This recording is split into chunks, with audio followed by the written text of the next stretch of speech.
Hello artists, I'm DaleneFM. This is The Epic Journey, and today we're going to be talking about how to deal with criticism.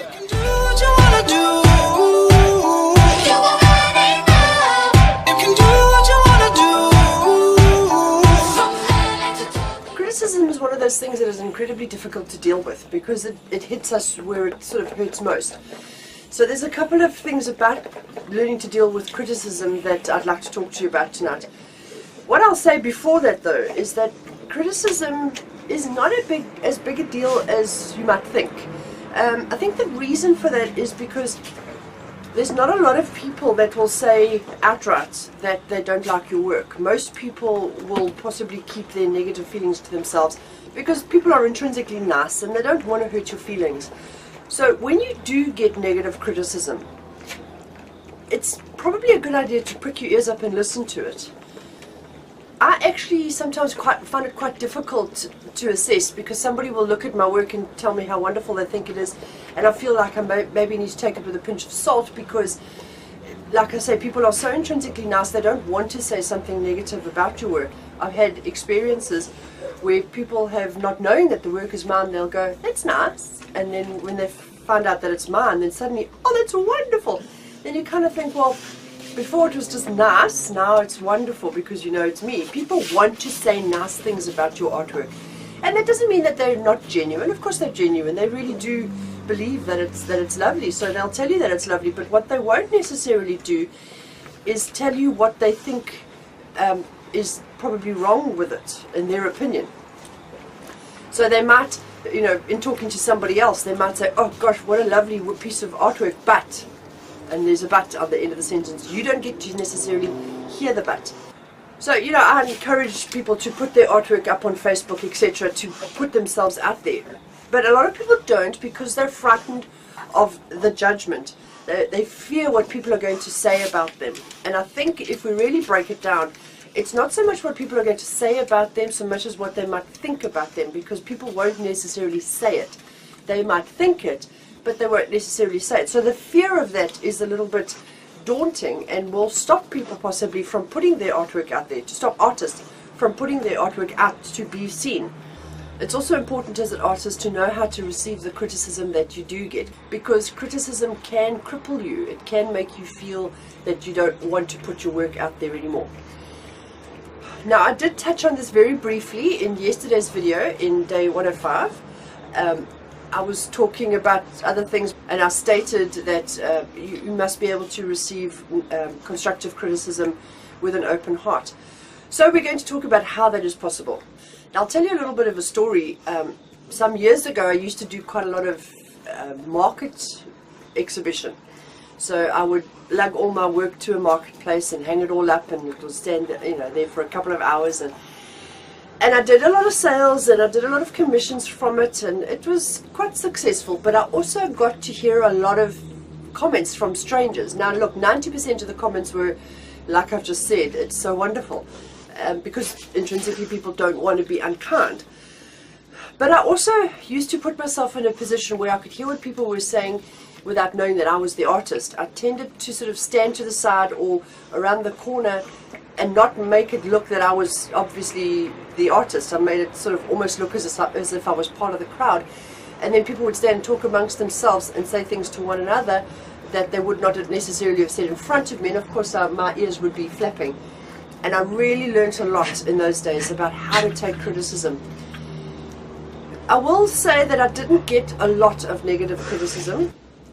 I did get to hear some things that really helped me to sort of see my art from a third person's point of view, because sometimes it can be really difficult to be honest with yourself. You're either overcritical or not critical enough about your own work.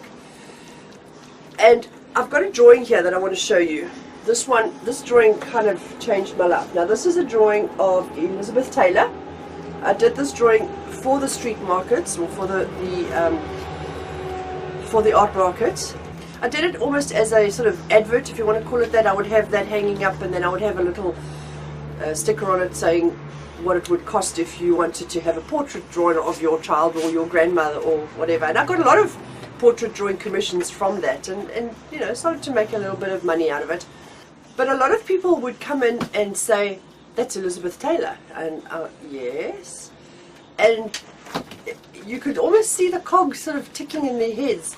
It was almost as if they wanted to say, but why did you draw somebody famous? And I'd say it's just an example of what can be done. It's a highly recognizable image. Everybody knows who Elizabeth Taylor is.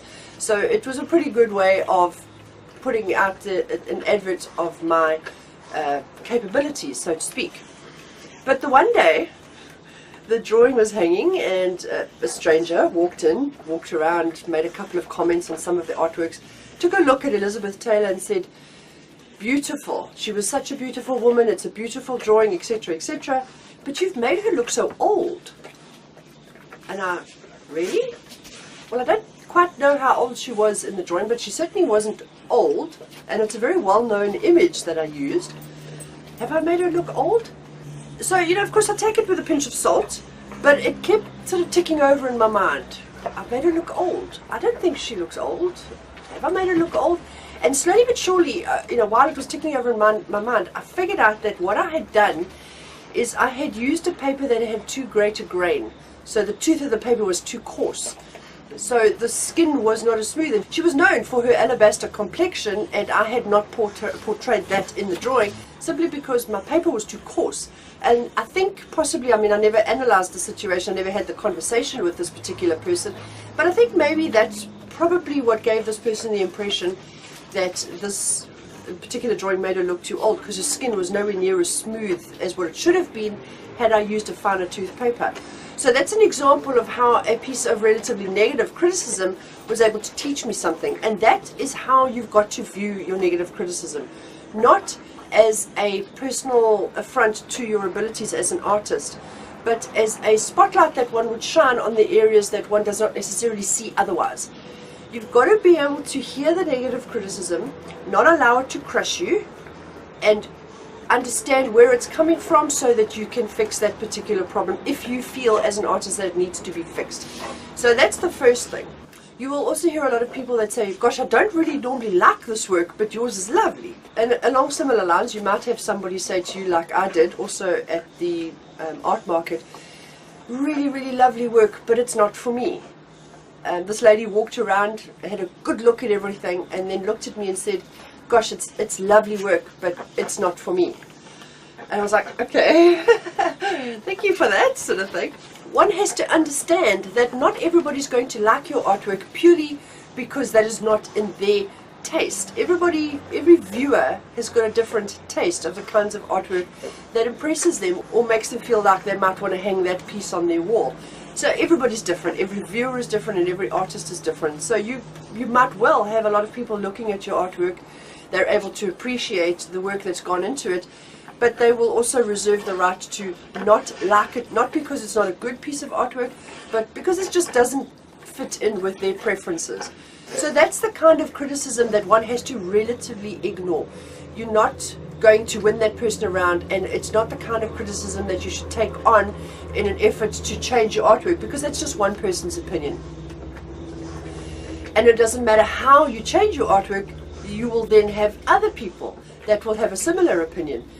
Because again, by changing your artwork to fit in with that particular piece of criticism, you're then going to have others who will say, well, what you're doing now is not as good as what you used to do, because maybe what you used to do was more in keeping with what they liked.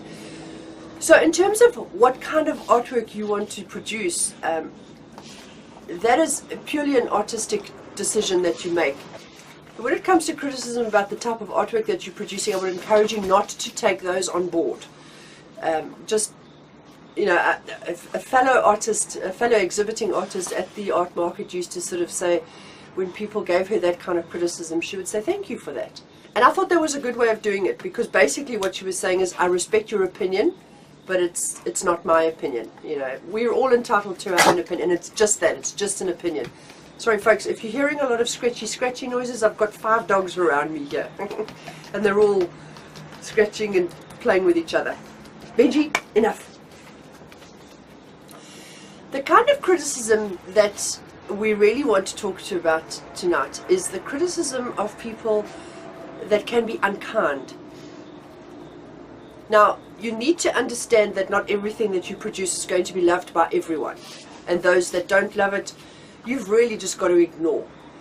And you also need to understand, like I said, that there's the kind of criticism that you can take on board and will highlight something that you feel can be changed, and then you've learned from that criticism. And then of course you'll get the criticism of people who think they know better, or who are just plain unkind, and there's very small amounts, so there's not a lot of that goes on, certainly in my experience. And I don't believe that there are a lot of artists out there that do get a lot of this kind of criticism, where people are just plain unkind, that don't necessarily have the sensitivity for the feelings of the artist, and will hide how they really feel about your art like some others would, by saying yes, it's really nice, and then not say what they don't like about it. These people will come and say, you've used too bright a color there, or something, and it's harsh to hear. It's very difficult to hear. It can be difficult because, like I said, it affronts your personality.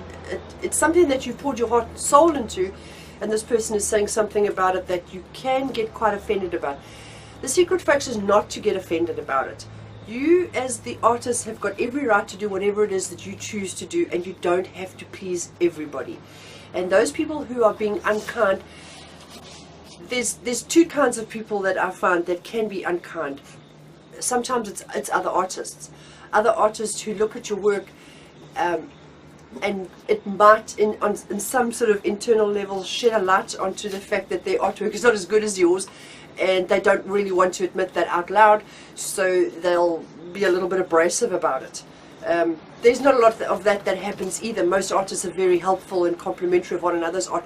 There are artists who will be relatively abrasive about your work because on some level they might feel that theirs is not quite as good as yours, and maybe a bit of the green-eyed monster coming out there. There again, you can just ignore that if you decide that that's what it is. And then of course you do, the second kind of person is just, some people are just grumpy. Some people just find fault with everything. And again, you can just ignore that. But I think what helped me over the years to understand that criticism is something that one should not take on board and take too personally is the thought that when you hear a negative piece of criticism from somebody, you can say to yourself, okay, that's your opinion. Your opinion does not make my art a bad piece of artwork. Your opinion simply means it is not within your frame of preferences. So I think the bottom line is that if we accept that there's a lot of different types of art out there, and that we can't please everybody all of the time, when you view yourself as an artist from that perspective, when you do hear criticism, negative criticism, it doesn't hurt so much because you can reason it away. By the same token, when you hear positive criticism, understand that the people that are giving you this positive criticism might be just being kind. They might not be, and it's up to you to judge for yourself. And that's why doing the art markets was really nice, because I could step outside the little area where I was exhibiting. I had a little 3-meter squared area and I had 3 walls that I could just step outside, become part of the crowd, and listen to the criticism. And that is really nice. When you hear positive criticism like that, it's really lovely, because you know it's genuine. You know they're not putting it on in any way, because they don't know that you're the artist. But by the same token, you can also hear the negative criticism, and when you do, you can decide whether or not that is negative criticism that is real or just an opinion. So in summary, what I'd like to say is that positive criticism boosts your ego, boosts your morale, and it helps give you confidence. Positive criticism also can shine lights on areas where you would like to concentrate more on, because maybe you'll hear the same positive criticism coming up repeatedly. So most people are commenting that that particular thing that you've done is really, really good. Then you know that, this is getting a lot of attention, so maybe I need to focus more in that area. And then, of course, when you receive negative criticism, decide for yourself. Is it something that I need to work on? Is it something that they've misunderstood? Or is it something that they just, this person is just doesn't like this piece of artwork, and I can't please everybody all of the time?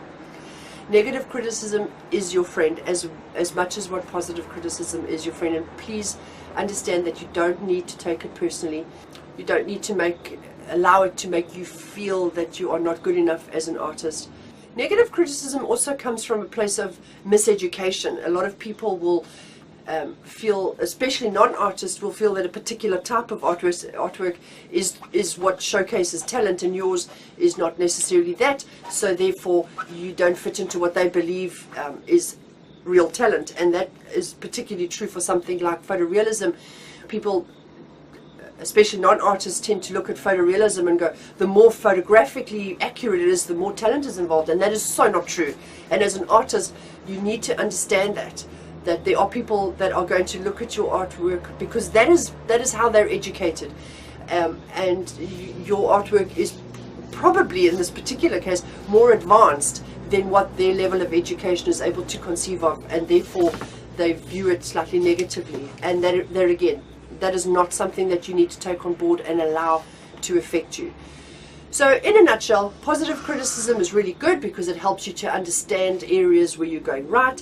Negative criticism is really good because it helps you to understand areas where you might be going wrong.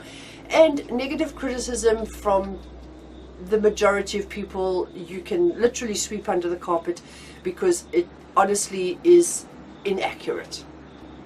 So artists, I hope that has helped you, in this talking about positivity and building your confidence. I hope that this little talk has helped you to understand how negativity or how criticism can help you. And tomorrow we're going to start working on a drawing, because I'm going to do a tutorial on this particular method that I've used here to mount a drawing onto canvas.